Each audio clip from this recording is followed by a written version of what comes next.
Maya Ellison, a 27-year-old TV reporter, stood silently in her childhood living room, eyes fixed on a dusty glass case that hadn't been opened in years.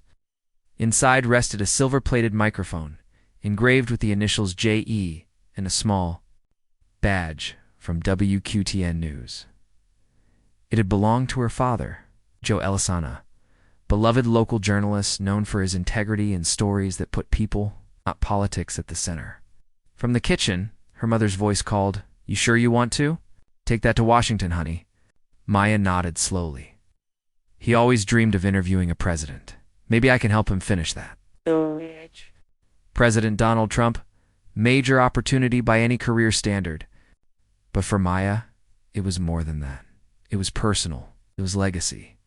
As she packed, she carefully cradled the mic. Its familiar weight in her hands steadied her.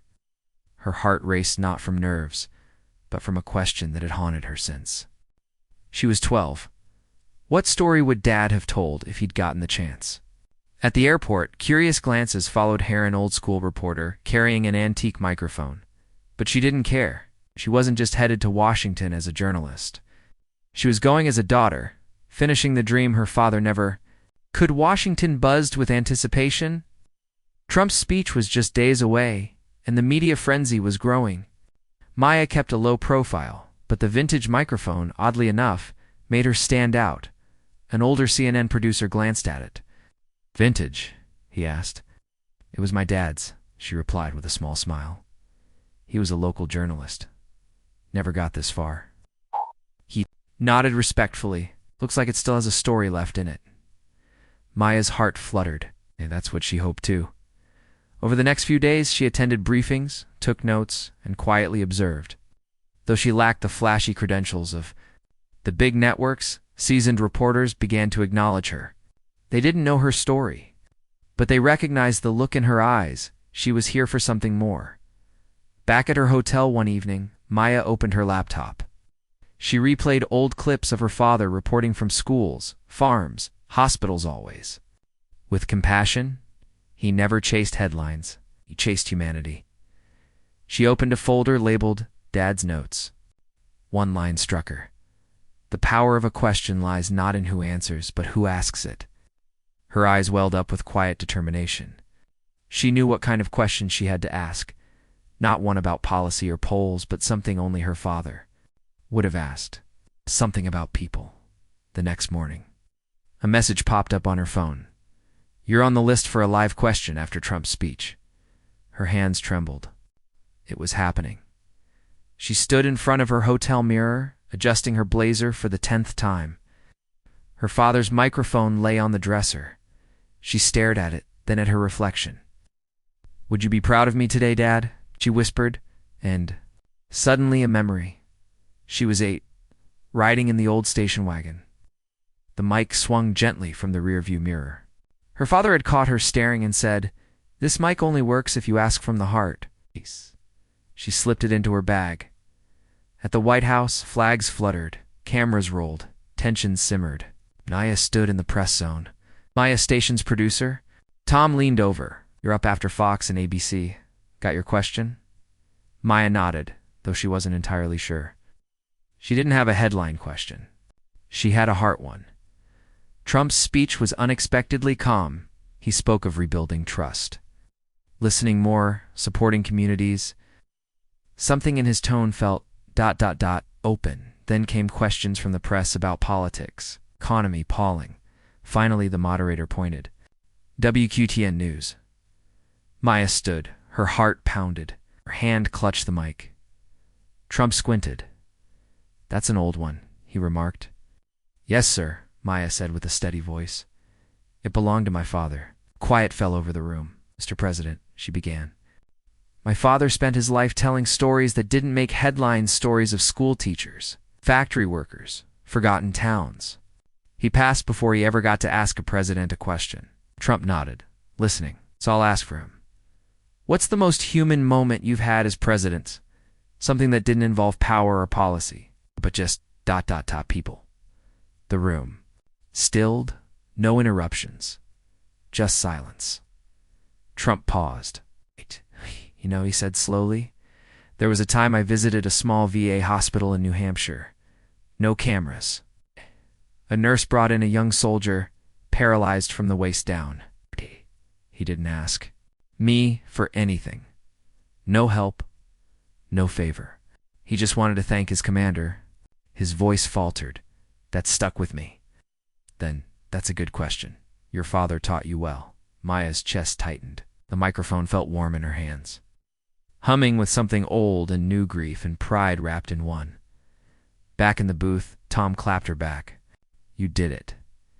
That wasn't just a question. That was a moment. Maya barely heard him. Her phone buzzed wildly. Social media exploded. Hashtags trended. Hashtag Maya question, #Mike from dad, #heart over headlines. Clips of her question went viral. Journalists, influencers even. Political opponents shared the moment with captions like, "Finally, a question worth asking." A reporter, a father, and a president. What a moment. She hadn't done it for the attention. She did it for him. That night, she sat on a park bench near the Lincoln Memorial. The mic in her lap, a teenage girl approached shyly. "Are you the one who asked that question?" Maya looked up and smiled. "Yeah, that was me." The girl nodded slowly. "Want to be a reporter too, but like that." Maya handed her the mic for a moment, then asked from the heart, "That's where the real stories live." "Are you the reporter with the old mic?" the girl asked softly. Maya smiled and nodded. The girl hesitated. "My brother's in the army." "Your question, it made my mom cry." "Me too. Thank you." Maya's eyes welled up. "Thank you for telling me." As the girl walked away, Maya looked up at the stars. For the first time in her career, she wasn't chasing a byline. She was walking the path her father had only dreamed of, bringing others with her. And this was only the beginning. Maya returned home to Ohio 2 days later. As the train slowed into the station, she peered through the window and spotted her mother waiting on the platform, her familiar navy coat zipped tight. But what caught Maya's eye was what her mother held, an old press badge with Joe Ellison's name on it. The hug was long and quiet. "I watched it," her mother whispered, pulling back with a proud smile. "I felt like Joe was right there with you." They drove home mostly in silence, the kind of silence that exists between people who understand one another deeply. At home, Maya placed the microphone back in its glass case. This time, she added something beside it, a small printed photo of President Trump answering her question. Later that evening, over warm soup, her mother brought out an old cardboard box.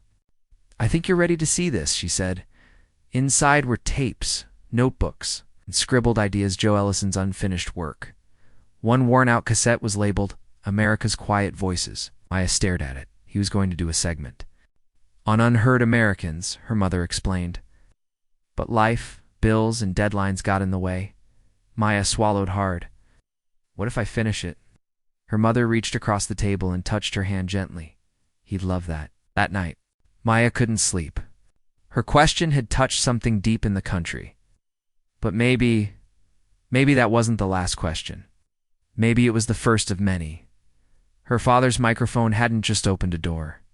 It had become a key to a story far bigger than her job, far deeper than politics. It was a story of the people. She was ready to listen. The next morning, Maya pitched the idea to her station's executive team. Her voice was calm, steady, but full of conviction. "I want to create a series called America's Quiet Voices. Real stories. Real people. No politics. Just humanity." The room fell silent. The station manager leaned back, intrigued. "Based on your father's work?" Maya nodded, inspired by it. "And by the question I asked the president, then the response we've seen since. People are hungry for this. Less noise, more meaning." After a pause, the manager smiled. "I will give you 3 pilot episodes. Prove the audience is there." Maya's heart leaped. "Thank you. You won't regret it." Her first story took her to a small coal town, where a retired librarian had been running a free book club for 2 decades, no fanfare, no funding, just love for learning and community. It wasn't flashy, but it was real. As Maya interviewed the woman, She used her father's microphone not out of nostalgia, but purpose. The mic didn't just pick up sound, it picked up pauses, warmth, and heartbeats. The editing team layered the footage with soft music and gentle transitions. The first episode aired to modest expectations. Within 24 hours, the comments flooded. This made me believe in people again. My grandmother was just like her. Can we get more of this, please? The station greenlit the full series. One rainy Thursday, an unexpected envelope arrived. The return address. The white house. Inside was a handwritten note on presidential stationery. Maya's hands trembled as she read it aloud. Maya, your question reminded me why I started this job and why I must finish it better. Your father gave you a microphone. You used it with grace and purpose. Never stop asking questions that matter. Donald J. Trump. Attached was a photograph. Trump, looking down at the microphone in her hands. Maya stared at the note, speechless. This wasn't about politics. It was about the ripple effect of one heartfelt question. She pinned the letter to her corkboard. Next to her father's quote, asterisk, the power of a question lies not in who answers, but who asks it. Later that week, a call came from a national education nonprofit. We saw your series. Because it didn't fit the script, Harold replied, and that's exactly why it worked. He invited her to lunch in New York, over grilled cheese and coffee, in a quiet Manhattan diner. Harold leaned in. Most reporters think the goal is to get the quote, but the real goal, it's to get the truth. And sometimes that means asking what no one else is even thinking about. He paused. Your dad taught you well. Maya's eyes widened. You knew him? Harold nodded. Met him once. He asked me a question I've never forgotten. What was it? Maya asked. Harold chuckled. He asked, when was the last time you reported a story that made you cry? I didn't have an answer. Maya sat back, stunned. That sounded exactly like her dad. I never forgot that, Harold said. And now, years later, his daughter made me feel it again. As they stood to leave, he handed her a small, wrapped package. From other military families who said it made them feel seen for the first time, Maya sat in the van late that night, surrounded by sleeping bags, camera equipment, and a worn-out road map. She held her father's mic in her lap, her thumb brushing the chipped edge. Outside, the stars blanketed the Oklahoma sky, and for the first time in a long time, she felt still. This wasn't just about stories anymore. It was about dignity, about Tom's day debt. Silence being broken not by shouting, but by listening. 3 months into the listening tour, Maya's series was picked up for national syndication. Schools from coast to coast began using segments in their civics and English classes. High schoolers wrote essays titled My Quiet Voice. Some even submitted their own interviews. Local coffee shops held story nights. Librarians hosted viewing circles. One boy in Minnesota wrote, I used to think I didn't matter. After hearing the Coaltown librarian talk, I interviewed my uncle, he cried. So did I. Thank you for giving us permission to ask. Maya never expected a movement. But one was growing in. She was just trying to keep up.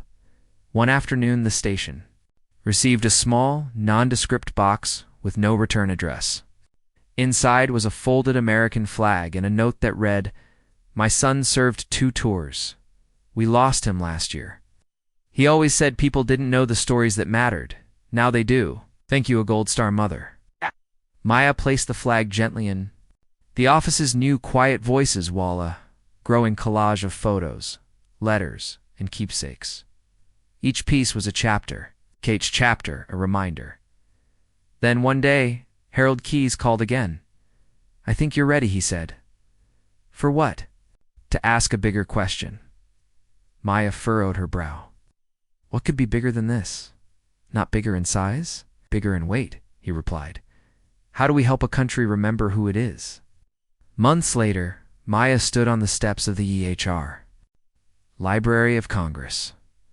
The event was called The People's Mic, Stories That Shaped Us. It was a joint initiative between schools, nonprofits, and libraries. Maya was the keynote speaker. She brought only one thing with her. To the podium, her father's mic, She didn't read from notes. Instead, she told the story of a single moment. A girl at a campaign rally, her voice shaking, saying, "Your question made my mom cry." Then she paused. "I didn't ask that question to make news," she said. "I asked it because I needed to know if we still cared. The truth is, we do. We've just been drowned out by the noise." She looked down at the mic. "This belonged to my father. He never got to finish his series. But now I know that was never the point. The point was to begin it, and let the rest of us carry it forward." The audience rose to its feet, but Maya didn't bask in the applause. She stepped back, placed the mic on a small stand, and walked into the crowd. That night, she received one last voicemail, a number she didn't recognize. The voice was weathered, deep. "Ms. Ellison, this is Jimmy Ray. I was your dad's first radio partner in Cincinnati. He'd be proud of you, not for the show, not for the fame, but for staying. Kind when you got heard, it's the rare part." Maya sat on the edge of her bed, breath catching in her chest. That was it. Not just listening, but listening kindly. She pressed record on her phone and whispered into it, "America's Quiet Voices. Season 2 starts now." Then she gently clicked off the recorder, set down the mic, let the silence speak. Maya sat in her editing booth, headphones on, as the small voice of that Vermont girl filled the room. It was uneven, nervous, but powerful, real. The kind of voice you lean in to hear, because it doesn't ask for attention, it earns it. The story was simple, a memory about a snow day. Her mother's handwritten note, and the feeling of being loved even in absence. But when it ended, Maya sat still, headphones resting in her lap. The echo of the girl's voice still lingering in the room like candlelight after a prayer. She didn't need awards or headlines. This was the reward.